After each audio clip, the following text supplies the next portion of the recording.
Hello बच्चों, today we are going to learn about a fair trial from your civics text book, chapter 6, understanding our criminal justice system. We have learnt about the role of the police, the public prosecutor, the defense lawyer, and the judge. Now, we will understand about a fair trial. Let us, for a moment, imagine what might have happened if the judge decided to try Shanti's case very differently. बच्चों, हम कुछ देर के लिए यह imagine कर सकते हैं कि अगर शांति के केस को जज कुछ अलग तरीके से अपना डिसीजन दिया होता तो क्या स्थिति होती. If the court did not give a copy of the charge sheet and statements of witnesses to Shanti, अगर जज ने चार्जशीट की जो कॉपी थी शांति के अगेंस्ट में इंस्पेक्टर राव द्वारा जो सबमिट की गई थी कोर्ट में, चार्जशीट एंड विटनेसेस, उसकी एक कॉपी अगर शांति को कोर्ट ने नहीं मुहैया कराया होता, या if he held the trial in a secret location where neither Shanti nor Sushil were present, ऐसी स्थिति होती कि जो ट्रायल किया गया शांति के केस में वह किसी सीक्रेट लोकेशन में, किसी अलग जगह पर, जहां पर गुप्त स्थान पर ट्रायल किया गया होता, जहां ना शांति जा सकती थी और ना उसका भाई सुशील उपस्थित हो सकता था. या what if he did not give Shanti's lawyer, advocate Rai, enough time to question the witnesses of the prosecution such as Mrs. Shinde, and instead had already decided that Shanti was guilty. क्या स्थिति होती यदि शांति का या शांति की जो defence lawyer थी advocate Kamala Rai, उन्हें पर्याप्त समय कोर्ट ने नहीं दिया होता कि वे प्रोसिक्यूशन लॉयर द्वारा जो विटनेस कोर्ट में रखा गया था उसके बारे में एडवोकेट कमला राय ने पर्याप्त प्रश्न नहीं पूछा होता, उन्हें पर्याप्त समय नहीं मिला होता प्रश्न पूछने के लिए, क्योंकि प्रोसिक्यूशन की ओर से तो पूरी कोशिश की गई थी यह बताने के लिए कि शांति वॉज गिल्टी, शांति अपराधी है. If this had happened then it would be a case of an unfair trial. बच्चों, जितनी बातें अभी तक हमने पढ़ी कि जो हुआ उसके अगेंस्ट में ये 3-4 चीजें अभी जो हमने आपको बताई, ऐसा हुआ होता, शांति अपने केस को सुनने के लिए और सुशील कोर्ट में प्रेजेंट नहीं होते, उसे अपने जो चार्जशीट था उसकी कॉपी नहीं मिली होती, ट्रायल कहीं एक अलग गुप्त जगह पर किया गया होता जहां शांति नहीं होते, तो या डिफेंस लॉयर को सफिशिएंट टाइम नहीं दिया गया होता प्रोसिक्यूशन के विटनेसेस से क्वेश्चन पूछने के लिए, और वो विटनेस कौन था आपको याद होगा, Mrs Shinde and mister Shinde witness थे. तो उन लोगों से पर्याप्त प्रश्न पूछा डिफेंस लॉयर ने. ये सारा कुछ नहीं हुआ होता तो केस कैसा होता? तो हम कह सकते हैं कि फिर यह एक फेयर ट्रायल नहीं होता. शांति के इस केस में it would B not an fair trial. एक निष्पक्ष सुनवाई इसे नहीं कहा जा सकता था. This is because for a trial to be fair, several different procedures have to be observed. किसी भी केस का क्रिमिनल के अगेंस्ट में भी जो सुनवाई होती है वो भी निष्पक्ष होती है, निष्पक्ष की जानी चाहिए, ऐसा हमारे कॉन्स्टिट्यूशन ने हिदायत दिया है। ऐसा हमारे कॉन्स्टिट्यूशन ने एक अपराधी के लिए भी एक मानव अधिकार दिया है। बच्चों, एक और इम्पॉर्टेंट चीज़ है आर्टिकल 21। अभी तक आपने आर्टिकल 22 के बारे में पढ़ा था, जिसमें कि आपने देखा कि किसी भी क्रिमिनल को भी अगर पुलिस इन्वेस्टिगेशन करती है, उसे अरेस्ट करती है, तो उसे कौन कौन से अधिकार कॉन्स्टिट्यूशन की ओर से मिले हुए हैं।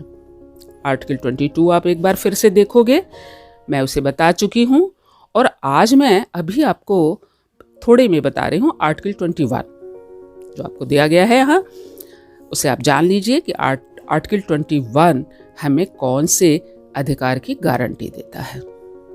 ये भी एक महत्वपूर्ण इम्पॉर्टेंट फंडामेंटल राइट है and we should know it. Article 21 of the constitution guarantee the right to life. बहुत ही महत्वपूर्ण बात है बच्चों, ये जान लीजिए कि हम हर व्यक्ति को, चाहे वो क्रिमिनल हो या ना हो, हर व्यक्ति को जीवन जीने का अधिकार हमारे कॉन्स्टिट्यूशन ने दिया है आर्टिकल 21 के अंदर।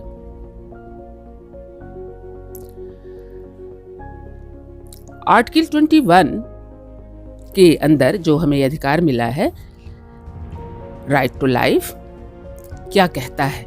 Right to life states that a person's life और liberty can be taken away only by following a reasonable and just legal procedure. किसी भी व्यक्ति से उसके जीवन का अधिकार या उसके स्वतंत्रता का अधिकार तभी लिया जा सकता है, liberty and life, right of the person's life and liberty can be taken away only by following reasonable and just legal procedure. उसके लिए रिजनेबल और लीगल प्रोसीजर, जो अभी आपने शांति केस में लीगल प्रोसीजर के बारे में पढ़ा, उसके तहत, उसके अंडर ही किसी भी व्यक्ति को के जीवन का और उसकी स्वतंत्रता के अधिकारों में कमी की जा सकती है। अदरवाइज बिना लीगल प्रोसीजर के और बिना रीजनेबल प्रोसीजर के किसी भी व्यक्ति को के किसी भी, चाहे वो किसी भी नागरिक के जीवन और स्वतंत्रता का अधिकार कम नहीं किया जा सकता है। Cannot be taken it. A fair trial ensures that article 21 of the constitution is upheld. जब फेयर ट्रायल किया जाता है किसी भी अपराधी या किसी भी क्रिमिनल के लिए कोर्ट में, तो आर्टिकल 21 इंश्योर करता है, या यूं कह लीजिए कि फेयर ट्रायल इंश्योर करता है कि कॉन्स्टिट्यूशन के नियमों को फेयर ट्रायल के द्वारा ओबे किया गया, उसका पालन किया गया, जैसा कि हमारे कॉन्स्टिट्यूशन में कहा गया है। लीगल और just legal procedure and reasonable procedure को ओबे किया गया है। Let us now return to Shanti's case as described in the storyboard and identify the essential elements of a fair trial. तो बच्चों अब फिर वापस लौटते हैं शांति के केस में और देखेंगे कि किस तरह से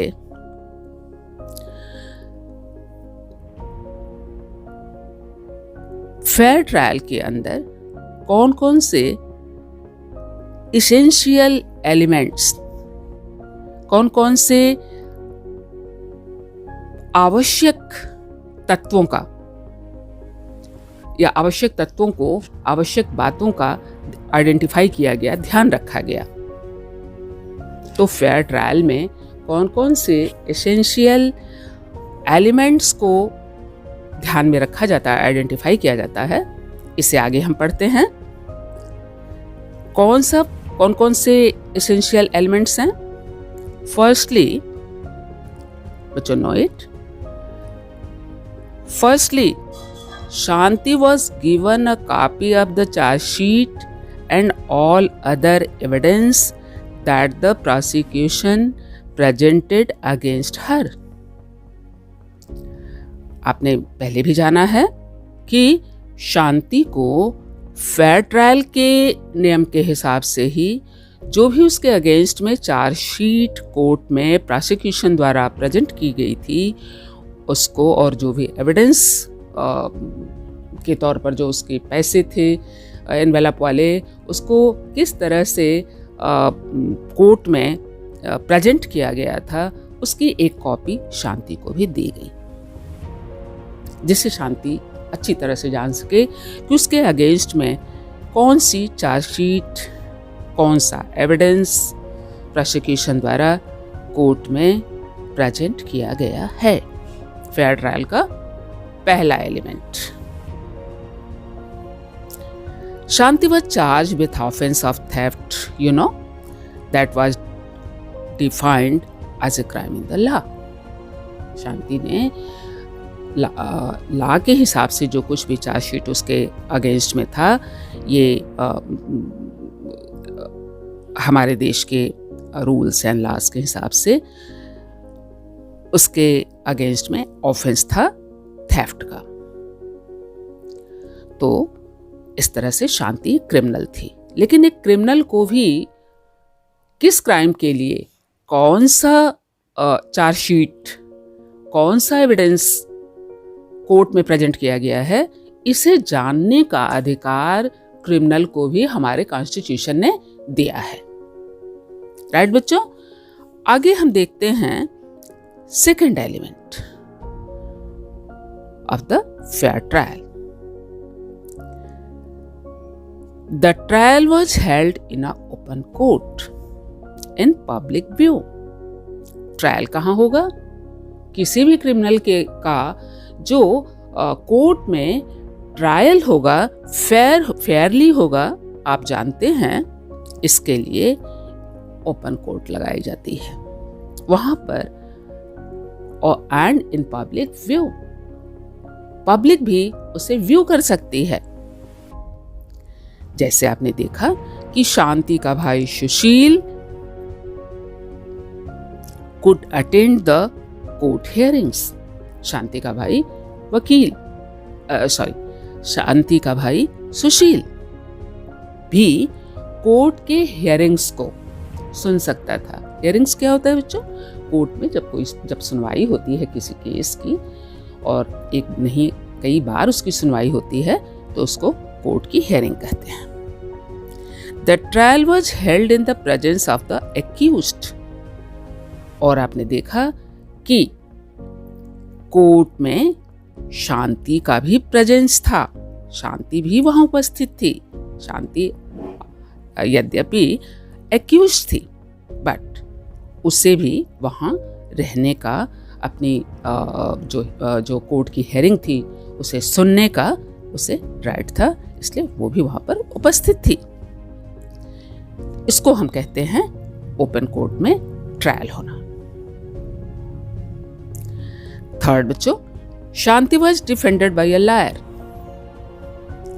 शांति को डिफेंड किया गया, उसे बचाने की कोशिश की गई एक लायर द्वारा। और आप पढ़ चुके हैं कि ये लायर भी कोर्ट ने उसे मुहैया कराया था अपने खर्चे पर, क्योंकि शांति गरीब थी, उसके पास लायर को देने के लिए पैसे नहीं थे।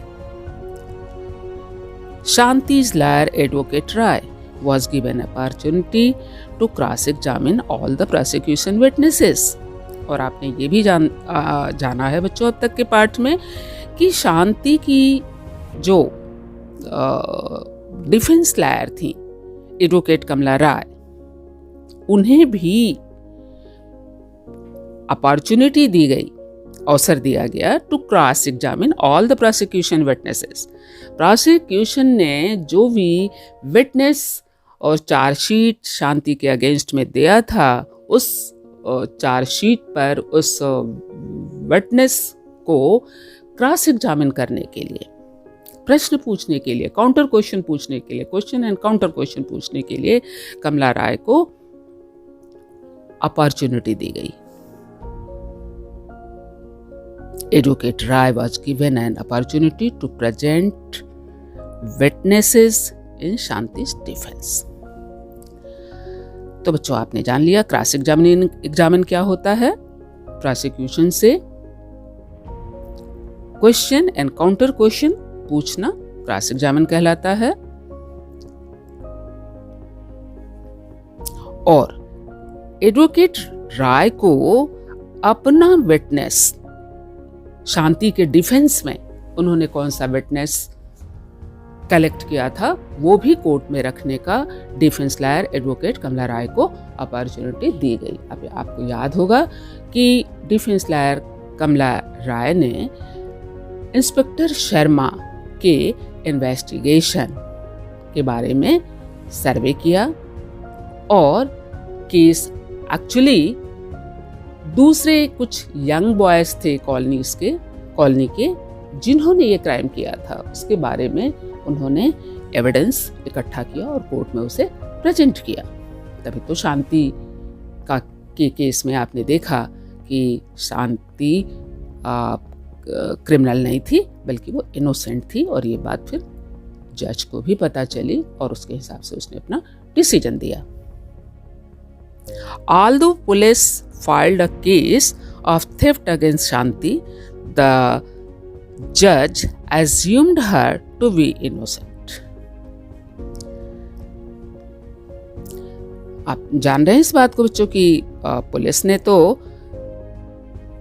शांति के अगेंस्ट में थेफ्ट केस कोर्ट में सबमिट किया था, but The judge assumed her to be innocent. जज ने डिफेंस लॉयर की बात जो विटनेस थे उसे भी देखा और जज ने फिर डिसाइड किया, एज्यूम किया, उन्होंने इस बात की सच्चाई को जाना कि Shanti is a innocent person, she is not a criminal. It was the responsibility of the prosecution to prove beyond reasonable doubt that Shanti was guilty. Prosecution lawyer को भी यह राइट है कि वह गिल्ट पर्सन या क्रिमिनल पर्सन के से reasonable doubt create करके और तमाम क्वेश्चंस और काउंटर क्वेश्चंस पूछ करके उसके गिल्ट को प्रूव करे। लेकिन आपने देखा कि प्रोसिक्यूशन ने शांति को गिल्ट प्रूव करने की कोशिश तो की, पर ऐसा वे नहीं कर पाए। तो बच्चों, शांति के केस में prosecution fail to do so. तो कभी कभी ऐसा भी होता है कि प्रोसिक्यूशन क्रिमिनल को गिल्ट प्रूव करने में फेल हो सकता है। आपने इसके पहले के पार्ट में पढ़ा था लक्ष्मण कुमार के केस में, जहां पर कि आपने देखा कि लक्ष्मण कुमार एक्चुअली क्रिमिनल था, इसलिए लक्ष्मण कुमार के केस में प्रोसिक्यूशन ने उसे क्रिमिनल प्रूव किया और लोअर कोर्ट, हाई कोर्ट और सुप्रीम कोर्ट तक ट्रायल किया गया और अंत में सुप्रीम कोर्ट ने उसे गिल्ट पाया। तो वहाँ आपने देखा कि क्रिमिनल एक्चुअल क्रिमिनल था, तो उसके अगेंस्ट में जो विटनेसेस थे उसने प्रोसिक्यूशन को हेल्प किया, जिससे ये पता चल सके कि Lakshman Kumar and others criminal हैं और उन्हें आपने देखा कि पनिशमेंट मिला। लेकिन इस केस में आपने देखा कि शांति एक्चुअली क्रिमिनल नहीं थी, उसके अगेंस्ट में जो केस था वह गलत था। अतः डिफेंस लॉयर ने उसे फेयर ट्रायल के अंदर मिले हुए अधिकार की वजह से बचा लिया और हम देखेंगे कि जज ने शांति को इनोसेंट करार दिया, तब इनोसेंट उसे डिक्लेयर किया और उसे एक्विट कर दिया जेल से। It is significant that the जज decided the matter only on the basis of evidence before the court. बच्चों, ये भी आप जानते हैं कि जज किसी भी मैटर में डिसीजन देते हैं तो बेसिस ऑफ द एविडेंस, जो भी उनके पास एविडेंसेस लाए जाते हैं उसके बेसिस पर जज अपना डिसीजन देते हैं कोर्ट में सबके सामने। द जज did not jump to the conclusion that Shanti was the thief just because she was a poor maid servant. Shanti poor maid servant थी, इस वजह से जज ऐसा कंक्लूजन कर ले कि पुअर होने की वजह से, मेड सर्वेंट होने की वजह से वह थीप भी हो सकती है, ऐसा कुछ जज ने अपने कंक्लूजन में जंप नहीं किया। इंस्टीड द जज remained impartial, and since the evidence showed that some young men and not Shanti was the thief, he set Shanti free. तो आपने देखा बच्चों कि जज इम्पार्शियल होकर के सारी बातों को, prosecution lawyer and defence lawyer दोनों बातों को जज ने सुना और उन्होंने जब कुछ एविडेंस पाया कि कुछ यंग मैन हैं जिन्होंने थीफ का काम किया है, जिन्होंने थेफ्ट किया है, शांति ने ऐसा कुछ नहीं किया है, तो उन्होंने शांति को फ्री कर दिया। इन शांति's case justice was finally done to her because she was given a fair trial। तो बच्चों, आपने देखा कि शांति के केस में जस्टिस इसलिए शांति के फेवर में हुआ क्योंकि जो भी कोर्ट में ट्रायल हुआ वह कैसा हुआ? फेयर ट्रायल हुआ। जो भी सुनवाई हुई निष्पक्ष सुनवाई हुई, आपने देखा, क्योंकि हमारा कॉन्स्टिट्यूशन एक क्रिमिनल के लिए भी ह्यूमन राइट देता है, ह्यूमन रिस्पेक्ट देता है हमारा कॉन्स्टिट्यूशन हर व्यक्ति को, चाहे वो क्रिमिनल हो और अगर क्रिमिनल है भी तो उसके केस की सुनवाई होती है फेयरली ओपन कोर्ट में। Prosecution lawyer, defence lawyer, police investigation, chargesheet, evidences, सारी चीज़ों को मद्देनज़र देखते हुए ट्रायल किया जाता है और फिर जज तब कोई कंक्लूजन निकालता है। वह ऐसा नहीं है कि कोई भी व्यक्ति, कोई एक्यूज्ड पर्सन पुअर है, सर्वेंट है, तो उसके अगेंस्ट में इस वजह से कोई रॉन्ग डिसीजन दे, ऐसा नहीं होता है। तो मैं समझती हूँ बच्चों कि आपको फेयर ट्रायल के सारे प्रोसीजर्स, फेयर ट्रायल के कैसे होता है उसका मतलब आपने समझ लिया होगा। The constitution and the law both state that all of the persons that we have discussed in this chapter should carry out their roles in a proper manner। तो बच्चों, हमारा कॉन्स्टिट्यूशन, संविधान और हमारे देश का कानून, लॉ, दोनों ही कहते हैं, स्टेट करते हैं कि सभी पर्सन जिनके बारे में आपने इस पाठ में पढ़ा, 4 की प्लेयर्स जिनके बारे में आपने पढ़ा, उन्हें अपना रोल बहुत ही ठीक तरीके से कैरी करना चाहिए, ठीक तरीके से प्ले करना चाहिए प्रॉपर मैनर में। इसका क्या मतलब हुआ? This means is that they all need to work to ensure that every citizen, इसका मतलब ये हुआ कि उन सभी लोगों को अपने कार्य करते समय, अपना रोल प्ले करते समय इंश्योर करना चाहिए कि प्रत्येक नागरिक देश का, irrespective of their class, caste, gender, religious and ideological backgrounds, gets a fair trial when accused. देश का कोई भी व्यक्ति अगर एक्यूज किया जा रहा है, कोई भी नागरिक कह सकते हैं आप, एक्यूज किया जा रहा है, तो इस बात को ध्यान से हटाकर निरपेक्ष होकर के इन 4 लोगों को अपना रोल प्ले करना चाहिए कि वे एक्यूज पर्सन, जिन्हें एक्यूज किया जा रहा है, वे किस क्लास के हैं, कौन सी कास्ट के हैं, कौन सा जेंडर उनका है, पुरुष हैं या स्त्री हैं, उनका रिलीजियस और आइडियोलॉजिकल बैकग्राउंड क्या है, कौन सा धर्म, कौन सा आदर्श वे मानते हैं। ये सारी चीज़ों को एक तरफ रख करके, इनसे अलग हो करके और इनके बारे में कोई निर्णय लिया जाना चाहिए, इनके बारे में फेयर ट्रायल होना चाहिए। तभी जैसा हमारे संविधान ने, सुप्रीम कोर्ट ने हमें डायरेक्ट किया है, उसके अकॉर्डिंग फेयर ट्रायल हो सकता है और ऐसे लोगों को सही न्याय मिल सकता है। The rule of law which says, हमारे यहाँ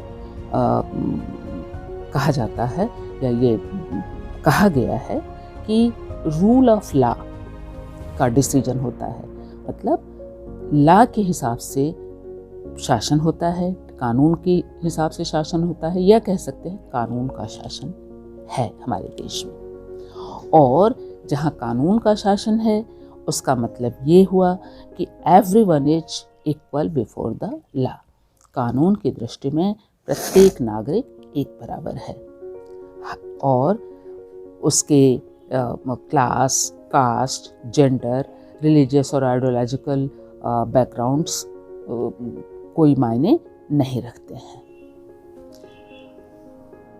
और अगर कोई निर्णय लेते समय या किसी भी एक्यूज पर्सन के विषय में केस बनाते समय इस रूल ऑफ लॉ या कॉन्स्टिट्यूशन का जो डायरेक्शन है उसका अगर ध्यान नहीं रखा जाएगा तो रूल ऑफ लॉ का हमारे यहाँ कोई सिद्धांत नहीं रह जाएगा। तो इस तरह से प्रत्येक नागरिक को फेयर ट्रायल की गारंटी दी जाती है, चाहे वो, मैंने अभी जैसा देखा कि वो अमीर हो या गरीब हो या किसी भी बैकग्राउंड से हो, कोई भी धर्म मानने वाला हो। और ये चीज़ें हमारे कॉन्स्टिट्यूशन और सुप्रीम कोर्ट ने सभी ऑफिसर्स को, चाहे वो पुलिस हों, चाहे प्रोसिक्यूशन लॉयर हों, चाहे डिफेंस लॉयर हों या जज हों, सबके लिए ये निर्देश दिया है।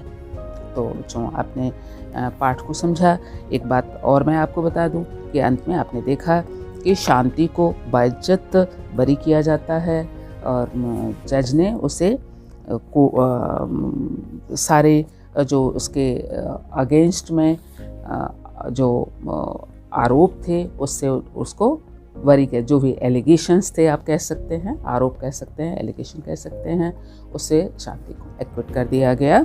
और अंत में आप एक बार जान लीजिए कि एक प्रश्न आपकी किताब में जो दिया हुआ है कि व्हाट डिड द जज see in the Shanti's case after hearing the testimony of all the witnesses. तो आपने देखा जज ने फिर क्या कहा जब शांति को एक्विट किया। द जज said that the police did not investigate the case Fairlie. ये भले ही पुलिस भी गवर्नमेंट का, जज भी गवर्नमेंट का, लेकिन जज ने इस बात को कहने में कोई संकोच नहीं किया कि police did not investigate the case fairly and adequately. और जज ने कहा कि it is a grave lapse on the part of the police. ये पुलिस की ओर से बहुत बड़ा लैप्स, बहुत बड़ी चूक हुई है। उसने फेयरली और एडिक्वेटली, पर्याप्त तरीके से सही तरीके से प्रॉपर मैनर में केस का इन्वेस्टिगेशन नहीं किया, जिसकी वजह से शांति को जेल में रहना पड़ा। लेकिन चूँकि शांति इनोसेंट थी, इसलिए आपने देखा कि उसके फेवर में जज ने डिसीजन दिया। तो बच्चों, मैं समझती हूँ कि पाठ आपको समझ में आ गया होगा, और अगर आपके मन में कोई प्रश्न या किसी भी तरह का डाउट है तो आप उसे कमेंट में पूछ सकते हैं। वीडियो को आप लाइक करेंगे, उस पर कमेंट करेंगे, और अपने डाउट के बारे में भी चाहेंगे तो क्वेश्चन पूछ सकते हैं। आगे हम अगला पाठ पढ़ेंगे बच्चों। धन्यवाद।